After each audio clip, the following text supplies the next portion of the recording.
ভারতের যে বিজেপি নেতা গিরিবীর সিং তিনি কিন্তু আজ বলেছেন যে যারা বোরকা পরে ভোট দিতে আসছে তাদেরকে আসলে চিহ্নিত করে যাচাই করা উচিত, তাদের পরিচয় আসলে বাংলাদেশি বিদ্বেষ এবং মুসলিম বিদ্বেষ আসলে সেখানে এমন পর্যায়ে চলে গেছে যে এটিকে তারা আসলে স্বাভাবিকভাবেই নিচ্ছে বলা যায়। এখানকার আদিবাসী এবং স্থানীয় ঝাড়খণ্ডের অধিবাসীদের ভোট টানতে চাইছে, বাংলাদেশি অবৈধ অনুপ্রবেশকারীদেরকে নেগেটিভভাবে চিহ্নিত করছেন। রাশিয়ার অভ্যন্তরে মার্কিন ক্ষেপণাস্ত্র ছোড়ার অনুমতি। জো বাইডেন এতদিন পর্যন্ত দূরপাল্লার ক্ষেপণাস্ত্র দিয়ে হামলার অনুমোদন রাশিয়ার ভেতরে এটার বিরোধী ছিলেন এই নেতার, কিন্তু এবারে উনি হঠাৎ করেই ক্ষমতা ছাড়ার 2 মাস আগে, ট্রাম্প প্রশাসন ক্ষমতা ছাড়ার 2 মাস আগে এই অনুমোদনটা দিলেন যে ইরানের হাতে মানে একাধিক পারমাণবিক বোমা তৈরি করার মতন যে ইউরেনিয়ামের যে মজুদ এবং সেই ইউরেনিয়ামগুলা যে পরিশুদ্ধকরণ হয় সেটা এত % পর্যন্ত করা যেগুলো দিয়ে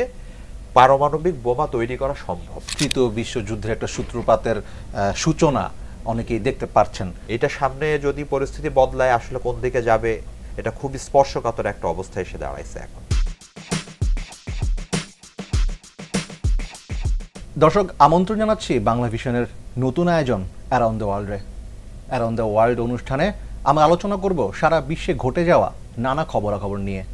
সাথে থাকবে সেসব ঘটনার নানামুখী ব্যাখ্যা বিশ্লেষণ। আর এসব নিয়েই আলোচনা করতে আমাদের সাথে আজকে যুক্ত হয়েছেন বাংলা ভিশন ডিজিটালের আন্তর্জাতিক বিভাগের 2 জন সহকর্মী। আমাদের সাথে আছেন আন্তর্জাতিক বিভাগের senior sub editor Mohammad Rakib এবং আমাদের আরেকজন সহকর্মী সিনিয়র নিউজরুম এডিটর হিজুল জুবায়ের। আশা করি আপনারা ভালো আছেন। শুরুতেই যাব রকিব ভাই আপনার কাছে যেটি জানতে চাইব সেটি হচ্ছে ভারতের বিধানসভা নির্বাচন আজকে অনুষ্ঠিত হচ্ছে ঝাড়খণ্ডে, এবং এই ঝাড়খণ্ড নির্বাচনী প্রচারণায় বাংলাদেশ ইস্যু এবং হিন্দু নির্যাতন ইস্যু এই দুইয়ে মিলে একাকার। গত কয়েক সপ্তাহ ধরে বিজেপি, বিশেষ করে মোদি এবং তার দলের শীর্ষ নেতারা তারা অভিযোগ করে আসছেন যে বাংলাদেশ থেকে অনুপ্রবেশকারীরা ঝাড়খণ্ডে যাচ্ছে, তারা আদিবাসীদের জায়গা দখল করছে। এটি নিয়ে নানা রকম সমালোচনা হচ্ছে এবং তর্ক বিতর্কের মাঝে আসলে নির্বাচনও শুরু হয়ে গেল। নির্বাচনটি কি আসলে কিভাবে দেখছেন, এবং এই যে বিজেপির যে দাবিগুলো এবং ঝাড়খণ্ডে বাংলাদেশ ইস্যু নিয়ে যে আলোচনাগুলো হচ্ছে সেগুলো আসলে কতখানি সত্য আপনার দৃষ্টিকোণ থেকে? ধন্যবাদ মীর ফজল রাব্বি। আপনি যে প্রশ্ন করলেন, শুরুতেই যেটা বলতে চাচ্ছি যে সম্প্রতি বিশ্বের যে কয়েকটি দেশে নির্বাচন হয়েছে, একটা সিগনিফিক্যান্ট ইস্যু কিন্তু প্রত্যেকটা নির্বাচনই আমরা দেখতে পেয়েছি, এবং সেটা কোনো না কোনোভাবে ধর্ম এবং বর্ণের এই বিষয়টাই ব্যাপকভাবে আলোচিত হয়েছে। সম্প্রতি যুক্তরাষ্ট্রের নির্বাচনে আমরা দেখেছি ধর্ম বর্ণের বিষয়গুলি ঘুরে ফিরে এসেছে বিভিন্ন দলের প্রচারণায়, বিশেষ করে রিপাবলিকানদের। তো একইভাবে আমাদের পার্শ্ববর্তী দেশ ভারতেও এই আলোচনা ব্যাপক।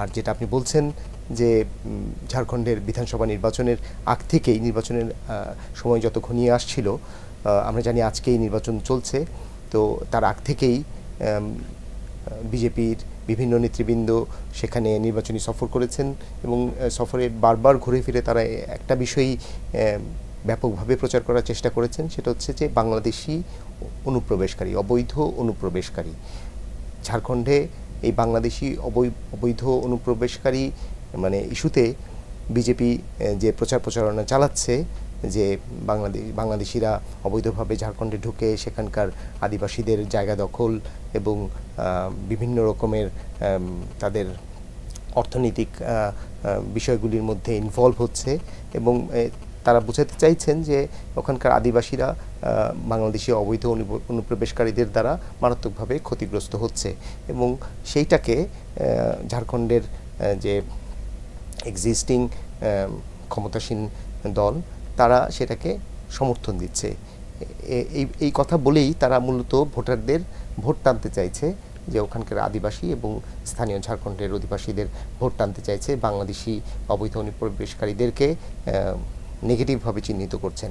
এবং যার প্রেক্ষিতে আমরা দেখেছি, মানে আমরা দেখলাম যে তারা বিজেপি তাদের দলীয় প্রচারণার মধ্যে এই বিষয়টাকেই হাইলাইট করে একটা ভিডিও বিজ্ঞাপন তারা প্রচার করছে, যেটা সামাজিক মাধ্যমে অলরেডি আমরা দেখতে পেয়েছি, যেখানে তারা বাংলাদেশিদেরকে অত্যন্ত নেগেটিভভাবে উপস্থাপন করেছেন। বলতে কোনো বাধা নেই যে এটা যথেষ্টই কুরুচিপূর্ণ ছিল, যে বাংলাদেশের ছিন্নমূল বাংলাদেশিরা সেখানে যে আশ্রয়ের সন্ধানে গেছেন এবং তাদের ওখানকার আদিবাসীদের ঘরবাড়ি দখলে নিচ্ছেন এবং তাদের শরীর থেকে দুর্গন্ধ বেরোচ্ছে। এটা ডেফিনেটলি একটা কুরুচিপূর্ণ প্রচারণা ছিল বিজেপির তরফ থেকে, যদিও এই প্রচারণাকে নির্বাচন কমিশন এটাকে নিষিদ্ধ করেছে, কিন্তু যা হওয়ার তা ঘটে গেছে। সেটা হচ্ছে সামাজিক মাধ্যমে এটা ব্যাপকভাবে প্রচার হয়েছে এবং এই ধারাবাহিকতা এখনও বজায় আছে, যে এই ইস্যুতেই ঝাড়খণ্ডে বিজেপি তাদের জয় নিশ্চিত করতে চাইছে। এটাকে আমরা যদি মোটাটাকে বলি যে ধর্ম বর্ণের যে উঁচু নিচু পার্থক্য ভারতে যে পরিমাণ আছে এবং ভারতের যে সংখ্যালঘু মুসলিমরা, তাদের প্রতি তাদের যে দৃষ্টিভঙ্গি সেটা যথেষ্টই নেগেটিভ, অথচ তারা আমাদের বাংলাদেশের সংখ্যালঘুদের উপর নির্যাতন নিয়ে কথা বলছে। তো আমি দৃঢ়ভাবে বলতে চাই যে আমাদের দেশের সংখ্যালঘুদের ব্যাপারে কথা বলবার আগে তারা আসলে তার দেশের সংখ্যালঘুদের প্রতি তারা কী পরিমাণ ন্যায় বিচার করছে সেটা ভেবে দেখা উচিত। সেটা তো অবশ্যই। এবং ভারতের যে বিজেপি নেতা গিরিবীর সিং, তিনি কিন্তু আজ বলেছেন যে যারা বোরকা পরে ভোট দিতে আসছে তাদেরকে আসলে চিহ্নিত করে যাচাই করা উচিত, তাদের পরিচয় যাচাই করা উচিত যে তারা ভারতীয় নাকি বাংলাদেশি। আসলে বাংলাদেশি বিদ্বেষ এবং মুসলিম বিদ্বেষ আসলে সেখানে এমন পর্যায়ে চলে গেছে যে এটিকে তারা আসলে স্বাভাবিকভাবেই নিচ্ছে বলা যায়। এবার একটু রাশিয়া ইউক্রেন প্রসঙ্গে আসবো হিজল জুবায়ের আপনার কাছে। সেটি হচ্ছে রাশিয়ার অভ্যন্তরে মার্কিন ক্ষেপণাস্ত্র ছোড়ার অনুমতি সেটি কিন্তু ইউক্রেন পেয়ে গেছে এবং ডোনাল্ড ট্রাম্প ক্ষমতায় বসবার আগেই জো বাইডেনের তরফ থেকে এমন একটি অনুমতি দেওয়া হলো এবং অনেকে বলছেন যে আসলে এখান থেকেই হয়তোবা তৃতীয় বিশ্বযুদ্ধের একটা সূত্রপাতের সূচনা অনেকেই দেখতে পাচ্ছেন। আপনার দৃষ্টিকোণ থেকে আসলে কি মনে হয়, কোন দিকে যাচ্ছে রাশিয়া ইউক্রেন যুদ্ধ? আসলে মানে পুরো প্রসঙ্গটা এত বড় একটা প্রেক্ষাপট, সংক্ষেপে এগুলো নিয়ে অত ডিটেইলে আলোচনা করার সুযোগটা কম। তারপরও এই যে যুক্তরাষ্ট্র যে মুভটা নিল বা দূরপাল্লার, মানে ইউক্রেনকে কিন্তু আগে থেকেই সমস্ত দেশ, ন্যাটোভুক্ত যে দেশ এবং যুক্তরাষ্ট্র সবারই মিসাইল দেয়া ছিল।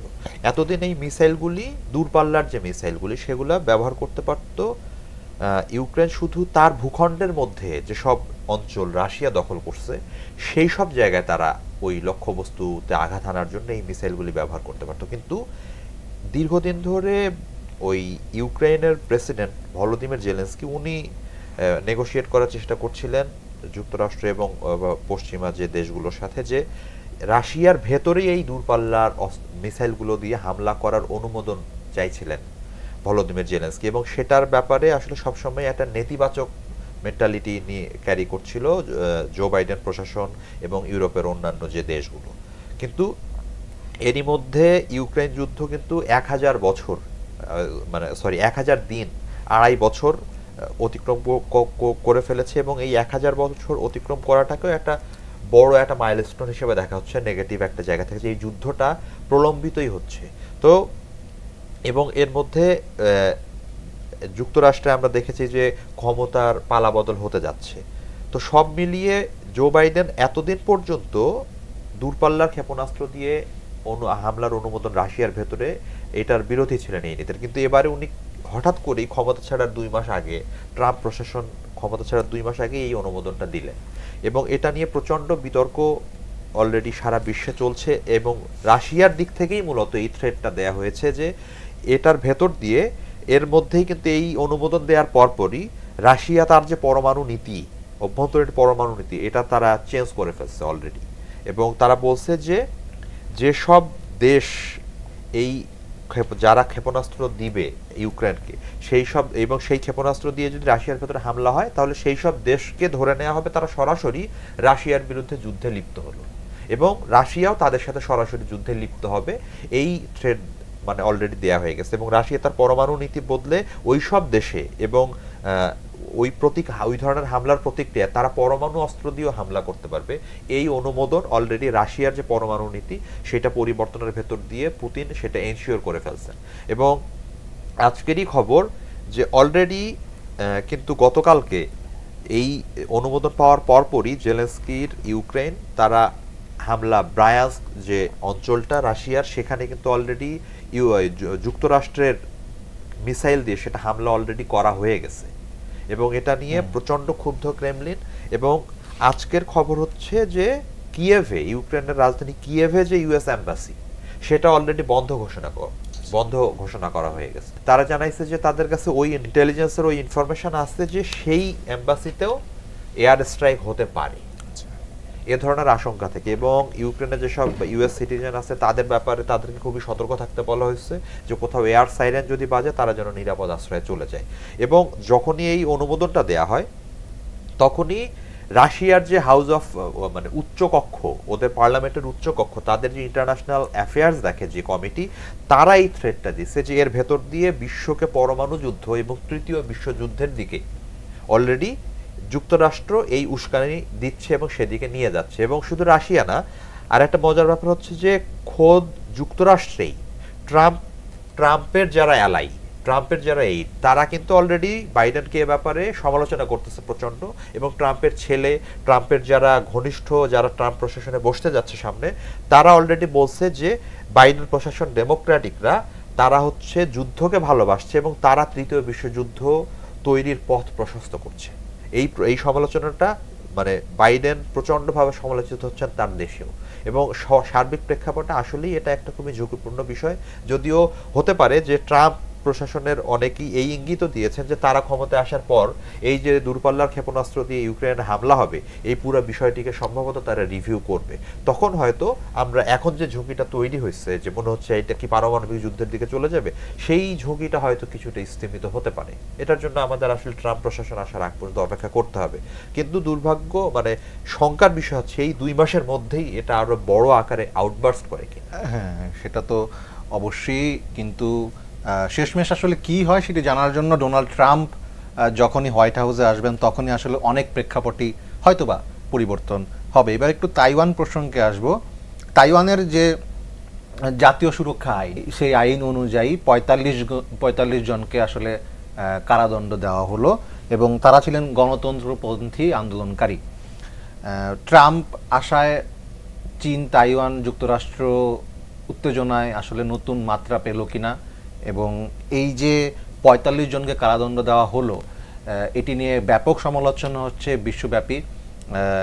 সেক্ষেত্রে আসলে তাইওয়ানের উপরে যুক্তরাষ্ট্রের এবং চীনের হস্তক্ষেপের পরিমাণ এবং ভবিষ্যতে তাইওয়ানকে একটু ভঙ্গুর রাষ্ট্রে পরিণত করার যে প্রক্রিয়া সেটি আসলে কতটুকু সফল হবে বলে আপনার মনে হচ্ছে?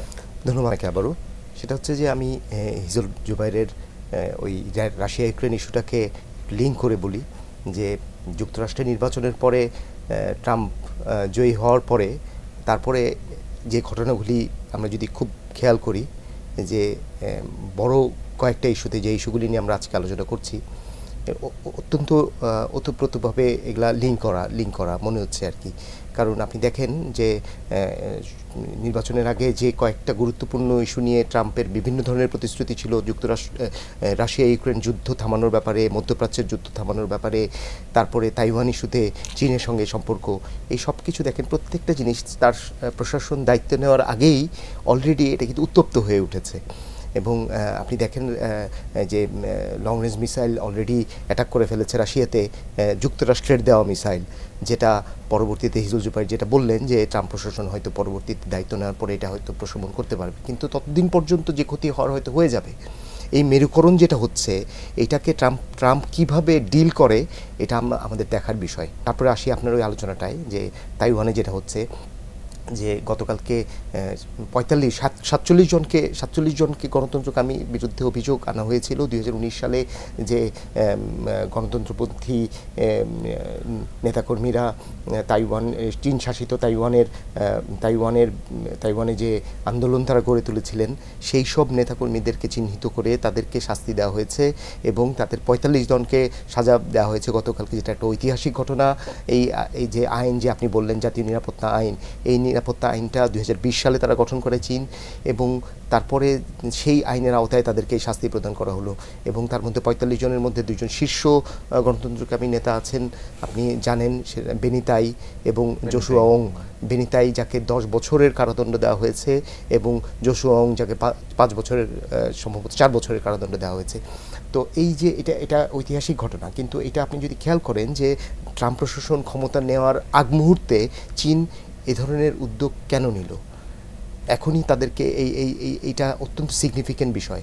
ট্রাম্প কোনো স্টেপ নেওয়ার আগেই তাইওয়ানের ব্যাপারে চীন একটা কঠোর অবস্থান নিল, যেটা ছিল যুক্তরাষ্ট্রের জন্য একটা মেসেজ। আরেকটু যদি প্রিসাইসলি বলি, সেটা ডোনাল্ড ট্রাম্পের জন্য একটা মেসেজ ছিল এটা।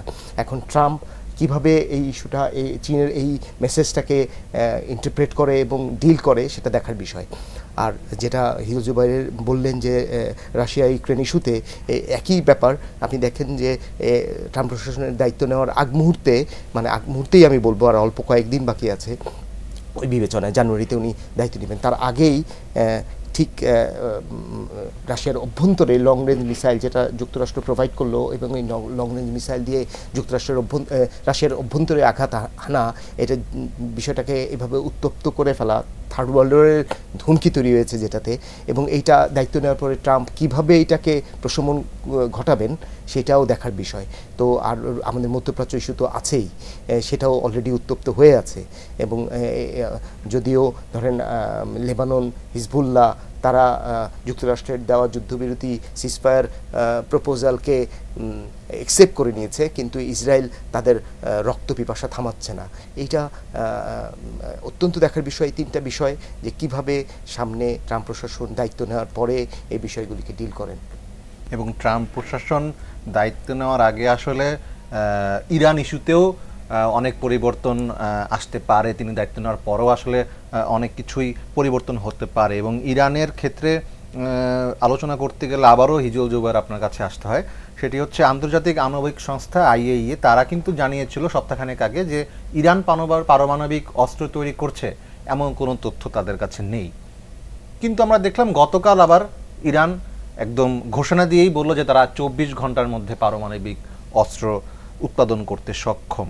আসলে ইরানের পারমাণবিক অস্ত্র নিয়ে আলোচনার শেষ নেই, বহুদিন ধরে তারা আসলে অনেকটা লুকাছুপির মতো করেই তারা পারমাণবিক অস্ত্রের ব্যাপারে মাঝে মাঝে ঘোষণা দেয়, মাঝে মাঝে বিভিন্ন দেশের রিপোর্ট থেকে আমরা জানতে পারি।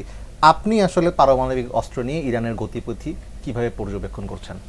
এটা আপনি যে প্রসঙ্গটা বললেন যে আন্তর্জাতিক যে পারমাণবিক শক্তি সংস্থা, সেটার চিফ গত সপ্তাহে ইরান সফর করেন এবং ইরানের এখনকার পরমাণু প্রকল্পের হালনাগাদ তথ্য এবং গতিবিধি এগুলো পরিদর্শনের জন্য উনি সেটা একই সাথে ওনার রিপোর্টে যেটা ছিল যে ইরান এখনো পর্যন্ত পারমাণবিক অস্ত্র তৈরি করেনি, সে ধরনের সন্দেহ তারা করছে না। কিন্তু উনি এটা বলেছেন যে ইরানের হাতে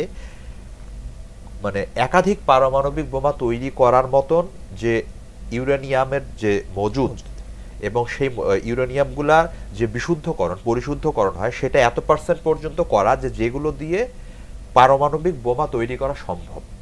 এখন ইরান এর আগ পর্যন্ত কিন্তু ইরানের সর্বোচ্চ যে নেতা, ধর্মীয় নেতা, ওনার ফতোয়া ছিল যে মানুষের জন্য প্রাণঘাতী হয় বড় আকারে এ ধরনের অস্ত্র, পরমাণু বোমা যেহেতু পরমাণু অস্ত্র, সেটা কখনোই ইরান তৈরি করবে না।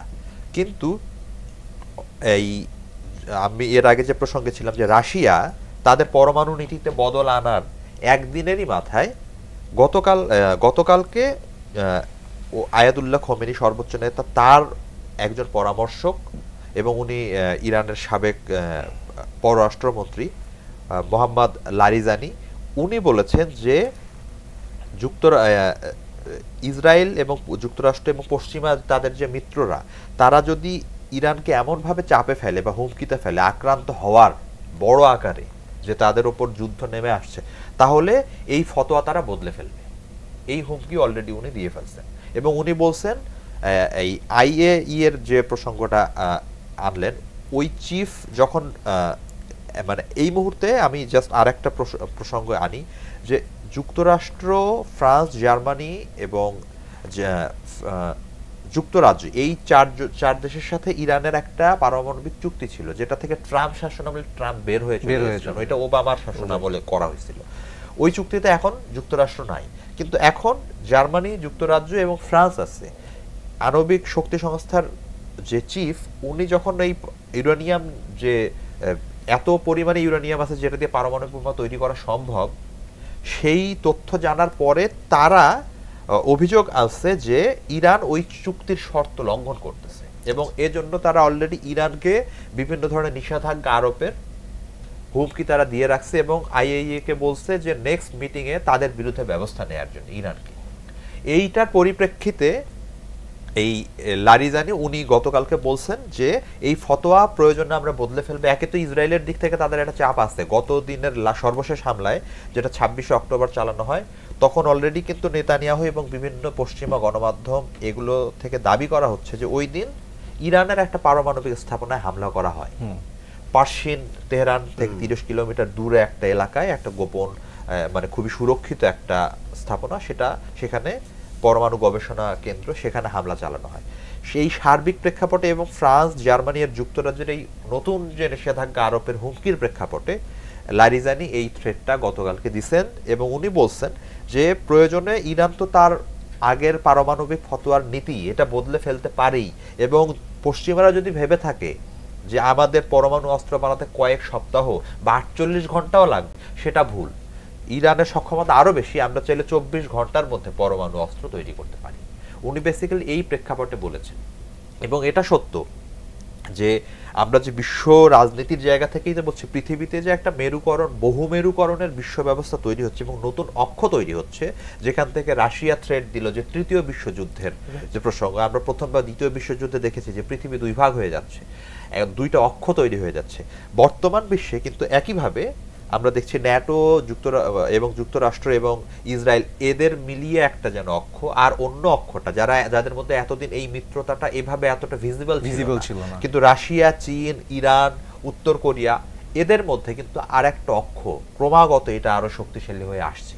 এই মেরুকরণ, এই দুইটা মেরুকরণ আমরা এখন দেখতে পাচ্ছি, এবং একই সাথে প্রত্যেকটা দেশ যারা আমাদের এই এশিয়া বা এই পশ্চিম এশিয়ার এই সব এলাকা, রাশিয়াও ইউরোপের অংশ নিজেকে কাউন্ট করে না, সো এই পোর্শনের যে দেশগুলো, তাদের প্রত্যেকের সাথে পশ্চিমা দেশগুলোর আসলে একটা দ্বান্দ্বিক এবং সাংঘর্ষিক অবস্থা।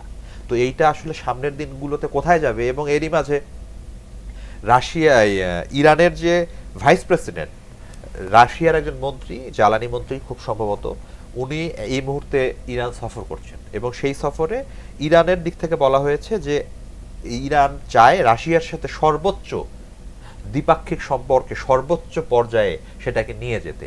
এবং আপনারা জেনে থাকবেন যে ইউক্রেনের বিরুদ্ধে রাশিয়ার যুদ্ধে ইরান ড্রোন এবং মিসাইল দিয়েছে, এই অভিযোগ কিন্তু পশ্চিমারা করে আসছে, সেটার ভিত্তিতেও ইরানের ওপরে এখন নিষেধাজ্ঞা চলছে। তো এই সবকিছু আসলে ইরান রেজিস্ট করার জায়গা থেকে এখন ক্রমাগত আরো কঠোর অবস্থানে যাচ্ছে পরমাণু অস্ত্রের অধিকারী হওয়ার ব্যাপারে।